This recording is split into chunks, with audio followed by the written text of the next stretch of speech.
మోకాళ్లలో గుజ్జును పెంచి నొప్పిని తగ్గించి సర్జరీని దూరం చేసే ఫ్రీడమ్ వాక్. మొట్టమొదటిసారిగా నేను జైల్లో ఉన్నప్పుడు వచ్చాడు. వచ్చినప్పుడు నన్ను పరామర్శించాడు. బయట వచ్చి ఈ రాష్ట్రం అంత మునుపు చెప్పినా అంత మునుపు అనేక సందర్భాల్లో ప్రభుత్వ వ్యతిరేక ఓటు చీలకూడదని చెప్పారు. కానీ నన్ను చూసి బయటికి వెళ్ళిన తర్వాత ఈరోజు తెలుగుదేశం జనసేన పొత్తు పెట్టుకుంటున్నామని చెప్పిన మొదటి వ్యక్తి పవన్ కళ్యాణ్ గారు. అప్పటికే బీజేపీతో పొత్తుంది. అయితే ఒక మాట చెప్పాడు, బీజేపీతో పొత్తుంది, బీజేపీ తెలుగుదేశం జనసేన 3 పార్టీలు కలిసి పోటీ చేస్తామని కూడా చెప్పి మళ్లీ ఆ ప్రయత్నం చేసి కడాన రాష్ట్ర ప్రయోజనాల దృష్ట్యా బీజేపీ తెలుగుదేశం జనసేన పొత్తు పెట్టుకున్నాం. మనస్ఫూర్తిగా ఆయన అభినందిస్తున్నా. ఆ రోజు నుంచి ఎలాంటి పొరపక్షాలు లేకుండా కలిసి పనిచేశారు. మాకు కొన్ని అనుమానాలు ఉండేటివి. ఓటు ట్రాన్స్ఫర్ అవుతుందా లేదా, ఓటు ట్రాన్స్ఫర్ కాకపోతే ఎక్కడన్నా సీట్లు నష్టపోతామని. అందుకే మీరు ఒకసారి చూస్తే ఎన్నికలు మొత్తం సెట్ అయింది, నామినేషన్స్ వేసాం, ముందుకెళ్ళాం. అదే సమయంలో మొట్టమొదటిసారిగా కొవ్వూరులో 3 పార్టీల నాయకులు కలిసి, నేను, పవన్ కళ్యాణ్ గారు, పురంధేశ్వరి గారు ముగ్గురం కలిసి ఫస్ట్ మీటింగ్ అడ్రస్ చేశాం. అక్కడి నుంచి 6 జిల్లాల్లో మేమిద్దరం కలిసి తిరిగాం. బీజేపీ నాయకులు కలిసి వచ్చారు. ఆ తర్వాత మొట్టమొదటిసారిగా అమిత్ షా గారు ఏదైతే అనంతపూర్లో ధర్మవరం కాన్స్టిట్యున్సీకి వచ్చారు. నేను మొన్న నేషనల్ మీటింగ్లో కూడా చెప్పాను.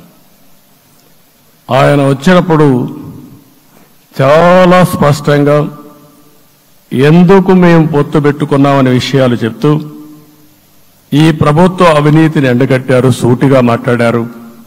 ఆ ఒక్క మీటింగ్తో రాష్ట్రం మొత్తం ఒక నమ్మకం వచ్చింది. బీజేపీ కూడా పూర్తిగా ఈ కూటమిని సపోర్ట్ చేస్తున్నారనే కాకుండా ఈ రాష్ట్రానికి ఏ అవసరం ఉందో చెప్పగలిగారు. అది అయిన తర్వాత ప్రధానమంత్రి గారు వచ్చారు. మొట్టమొదటి మీటింగ్ మీరు చూస్తే ఇక్కడనే రాజమండ్రిలో పెట్టారు.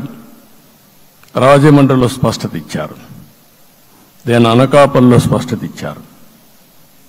తర్వాత రాజంపేటలో మాట్లాడుతూ చాలా క్లియర్గా చెప్పారు.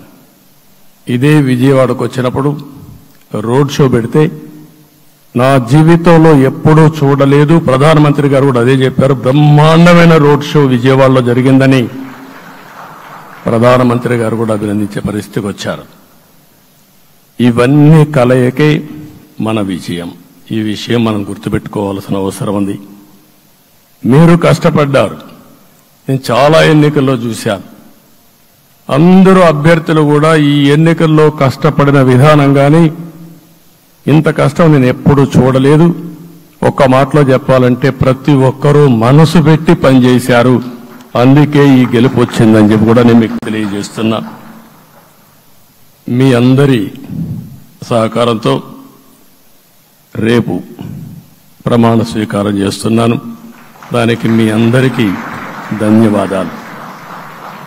రేపు ప్రమాణ స్వీకారానికి నరేంద్ర మోడీ గారు ప్రధానమంత్రిగా వారు వస్తున్నారు.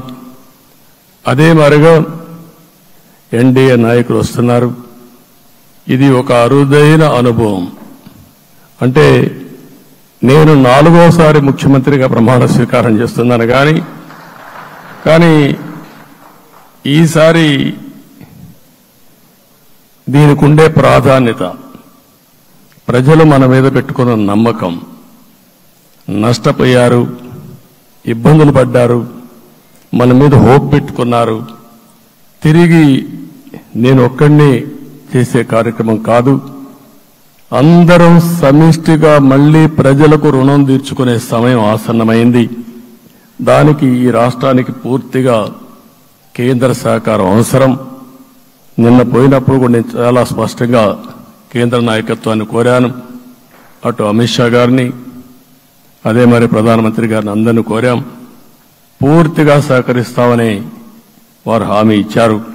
దానికి మనందరి తరపున కేంద్రంలో ఉండే ప్రధానమంత్రి నరేంద్ర మోడీ గారిని, అదే మరి అమిత్ షా గారిని, కేంద్ర నాయకత్వాన్ని, అదే మరిగా బీజేపీ దేశ అధ్యక్షుడైనటువంటి నేషనల్ ప్రెసిడెంట్ గారి నడ్డా గారిని మనస్ఫూర్తిగా అభినందిస్తున్నానని చెప్పి కూడా నేను మీకు తెలియజేస్తున్నాను.